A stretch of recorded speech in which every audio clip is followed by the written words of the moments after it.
Olá, cursistas! Seja muito bem-vindo. É um prazer estar aqui com vocês. Meu nome é Magno, trabalharemos a disciplina Recursos Multimídia. Vou aqui repetir o nosso aviso.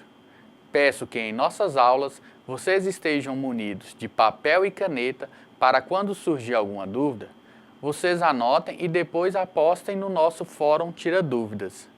Já aproveitando a oportunidade para dizer que vai haver um Fórum Tira Dúvida para cada uma de nossas aulas.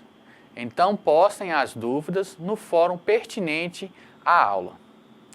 E para que tenhamos um bom resultado, será necessária a dedicação de vocês nos estudos e atividades da sala virtual. Mas também é muito importante que vocês leiam toda a apostila. Vamos conhecer os objetivos de nossa aula. Bem, o objetivo da aula de hoje é conceituar e estudar o que é padrões multimídia e ferramentas para tratamento de imagem. Os padrões são criados para facilitar o desenvolvimento de novas tecnologias. Imagine se cada roteador tivesse o seu próprio padrão de comunicação. Imagine 3 marcas diferentes, sendo elas as marcas A, B e C. Para conectarmos o router A no B, precisaríamos de um padrão. Para conectar o A no C, precisaríamos de outro padrão, porque todos têm padrões diferentes. Seria um transtorno configurar todos esses routers. Olhem agora para o tamanho da rede mundial, a nossa internet. Pensem se ela não tivesse um padrão de comunicação. Teríamos um problema grande de incompatibilidade entre os equipamentos, além de um trabalho árduo para configurar cada equipamento. Podemos dizer que os padrões são fundamentais para que os mesmos equipamentos, mas de fabricantes diferentes, possam se comunicar. À medida que a rede de computadores foram crescendo, surgiu a necessidade de desenvolver um padrão único, no qual todas as redes entendessem. O padrão desenvolvido para a internet foi o TCP/IP, criado na década de 80 para trafegar dados. Entretanto, esse padrão não é adequado para o tráfego de informações multimídia em tempo real, pois não garante valores máximos de atrasos, nem valores mínimos de taxa de transmissão.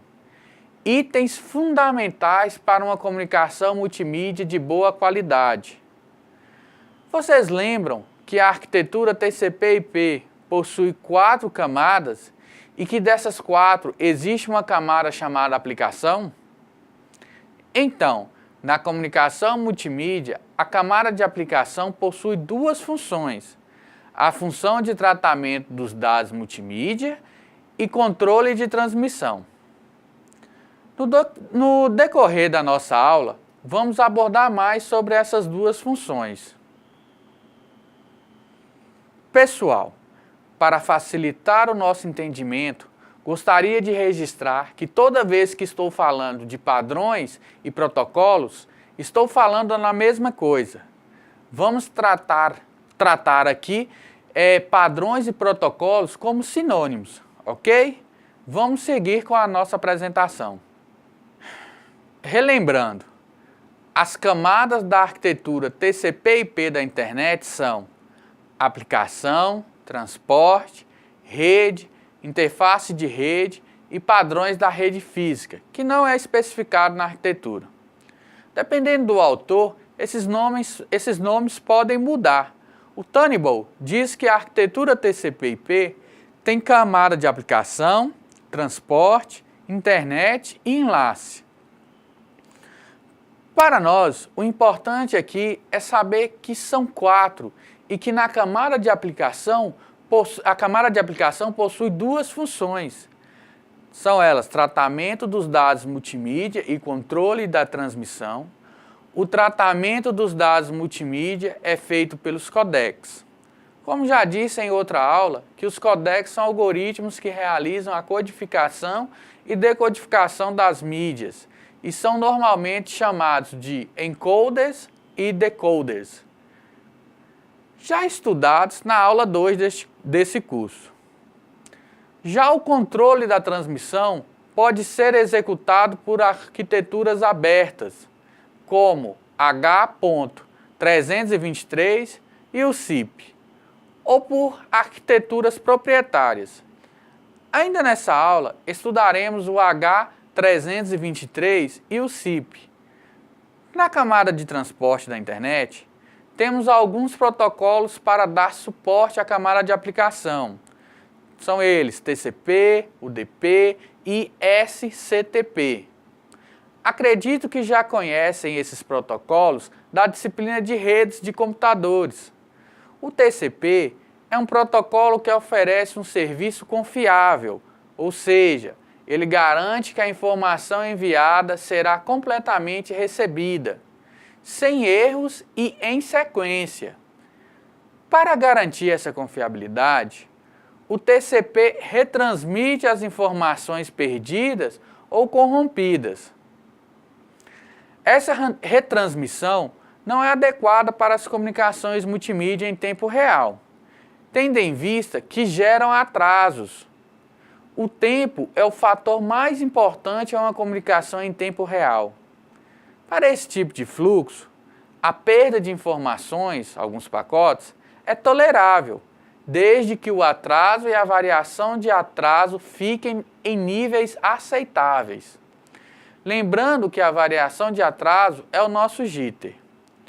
Portanto, o uso de TCP para o envio de fluxo multimídia não é recomendado, porém, ele pode ser usado para enviar pacotes de controle da transmissão, como veremos no H.323. Imaginem se em uma videoconferência os pacotes fossem reenviados. O transtorno que seria? Vamos vislumbrar isso. Pense na seguinte frase: Olá, querida, tudo bem? Onde cada palavra é um pacote. Suponhamos que o Olá, querida não foi enviado, mas quem recebeu tudo bem conseguiu entender o que a outra pessoa quis dizer, certo? Aí passou alguns minutos e você não estão mais na fase de apresentação.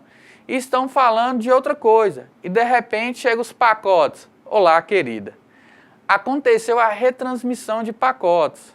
Nada agradável, não é?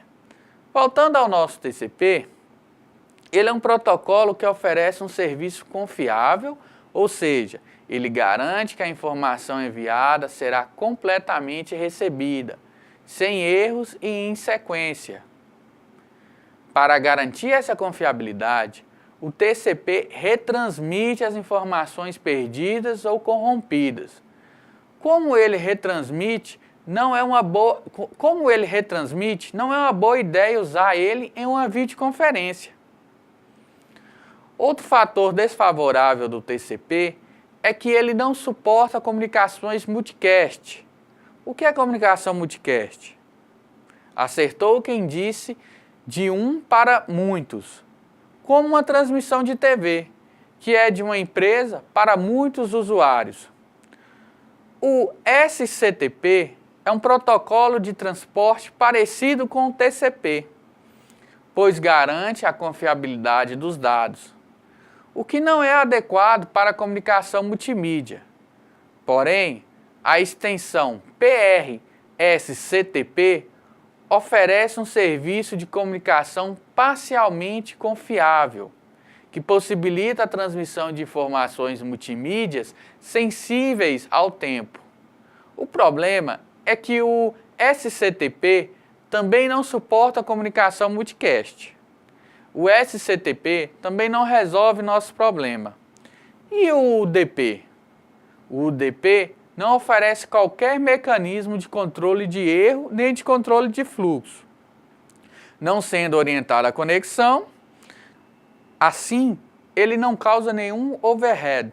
Lembrando que overhead é geralmente considerado qualquer processamento ou armazenamento em excesso, seja de tempo de computação, de memória, de largura de banda ou qualquer outro recurso que seja requerido para ser utilizado ou gasto para executar uma determinada tarefa. Então, o UDP não causa nenhum overhead na transmissão, podendo ser utilizado nas comunicações multimídia. Entretanto, o UDP não possui informações de tempo, nem de sequência, o que prejudica a correta apresentação das mídias no destino. Os dados podem chegar de forma desordenada. Como solucionar esses problemas? Foram criados outros protocolos, como será apresentado no nosso próximo slide. A fim de atender às demandas da comunicação multimídia em tempo real, o IETF, a força-tarefa que organiza a rede, repetindo, IETF, foi o IETF que desenvolveu os protocolos RTP, que significa Real Time Transport Protocol, e o RTCP, que significa Real Time Control Protocol, que são protocolos que não garantem a confiabilidade e controlam as informações de tempo e de sequência dos dados multimídias transmitidos. O RTP funciona entre as camadas de aplicação e de transporte, conforme a figura à direita do slide mostra. O RTP pode ser utilizado com qualquer protocolo da camada de transporte, mas é normalmente usado com o UDP para comunicação unicast, um para um, e multicast, um para muitos, ou com o PRSCTP para comunicações unicasts. O formato do pacote RTP apresentado no slide, essa imagem colorida que está embaixo. Vejam que a imagem possui vários campos, tais como tipo de carga útil, número de sequência, marca de tempo, identificador de sincronização da fonte, campos variados. O campo de tipo de carga útil indica o tipo de dado multimídia que está sendo trafegado e seu respectivo codec. Por exemplo, o áudio PCM, vídeo MPEG, etc. O campo número de sequência, como o próprio nome sugere, contém o número de sequência do pacote dentro de um fluxo de transmissão, permitindo a reprodução em sequência dos pacotes recebidos no destino. A reprodução será feita em sequência. O campo marca de tempo indica um instante de amostragem do primeiro byte e é incrementado com o intervalo de tempo de cada amostra da informação que foi digitalizada, sendo fundamental para a remontagem e produção das mídias recebidas. O campo de identificador de sincronização da fonte identifica a origem da corrente de RTP. Por exemplo, numa conferência há duas correntes, uma de áudio e outra de vídeo. Então, cada uma é identificada com um valor distinto. O RTP não oferece qualquer mecanismo para garantir a entrega de dados a tempo ou outras garantias de QoS. Essas funções devem ser implementadas em outras camadas, como na camada de rede.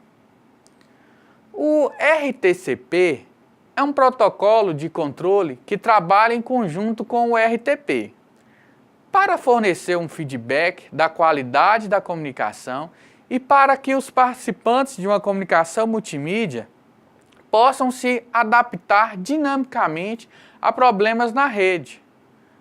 Por exemplo, o codec usado pode ser alterado caso a rede utilizada esteja com baixas taxas de transmissão. Ok? Vamos mudar de assunto. Seguindo com a nossa apresentação, temos o H323, e o SIP. O H323 é uma solução aberta proposta pela ITU. ITU significa International Telecommunications Union, repetindo, ITU. Como estava dizendo, o H323 é uma solução para efetuar o controle de videoconferências multimídia na internet. É um padrão antigo, porém ainda bastante utilizado.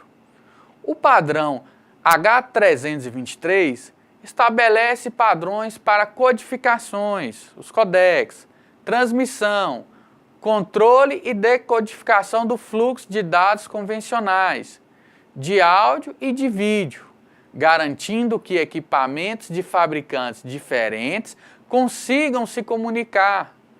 Ele pode ser usado desde uma simples comunicação telefônica entre dois usuários, até uma conferência multimídia com compartilhamento de dados, com vários participantes.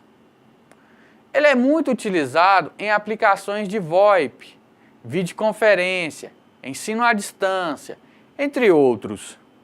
As comunicações usando o H323 podem trafegar apenas áudio e vídeo, áudio, vídeo e dados.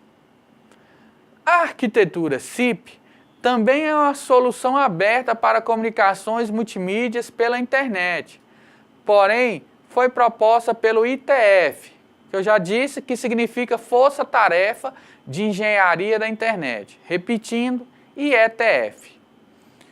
O protocolo SIP possui as seguintes funcionalidades: pedido de abertura de uma comunicação multimídia, o convite, controle e encerramento das comunicações em tempo real, autorização de chamadas, localização de usuário, inclusive imóveis. Os usuários são identificados por nomes ou endereços de e-mail, ao invés de números de telefones. No nosso próximo slide, abordaremos as ferramentas multimídia.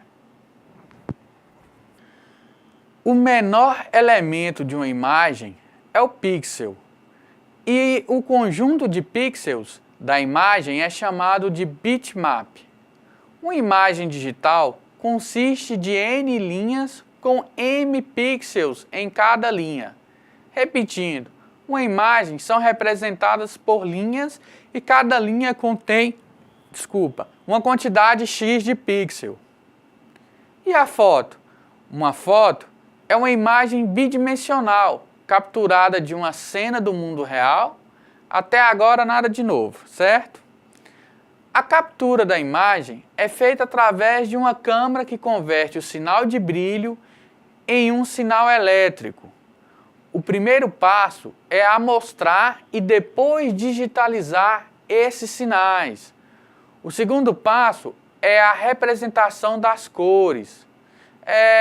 Os principais formatos de imagem que vocês conhecem é o GIF, JPEG, NPG, BMP e etc. Professor, como melhorar a minha foto? Existem as ferramentas para tratamento de imagens, que oferecem recursos para que as propriedades da imagem possam ser alteradas e para que várias outras ações possam ser executadas. Alguns recursos que as ferramentas para tratamento de imagem oferecem são rotacionar e virar a imagem, cortar e recortar partes da imagem, agrupar imagens, aumentar e diminuir zoom, redimensionar, alterando o tamanho da imagem, alterar cores, texturas e bordas. Como ferramentas, nós temos o Photoshop e o GIMP. Vamos falar um pouco sobre vídeo. Vídeos são uma sequência de imagens reproduzidas com certa velocidade, de forma que o olho humano interpreta como um sinal contínuo de imagens captadas. Portanto, além das propriedades das imagens vistas anteriormente, os vídeos possuem ainda as propriedades de números de quadros por segundo e tempo de duração. Além disso, vídeos também podem ou não ter áudio associado.